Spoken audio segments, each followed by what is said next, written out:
পরীক্ষায় ভুল হয়েছে, নাম্বার কম এসেছে, মন খারাপ করিও না। কারণ মানুষের ভুল হয়, আর মানুষ সেখান থেকেই তো শিখে।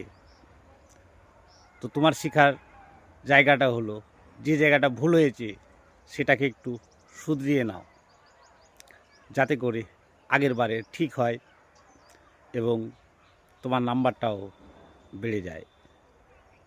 অনেক সময় কি করি আমরা, মুখস্থর কারণে অনেক কিছু না বুঝেই পড়ে চলি। আপনার এক একটা অক্ষর এক একটা কথা বলে যায়। তাই একটুখানি বুঝে শুনে পড়লে তোমার নাম্বারের কখনোই কমই হবে না। চেষ্টা করবে সঠিক পদ্ধতিতে পড়া এবং রাত না জেগে সকাল সকাল পড়ার, যা তোমার শরীরও সুস্থ থাকে, মাথাও শান্তি থাকে। তাই সকালকার পড়াটা তোমার মাথায় ছেপে যাবে।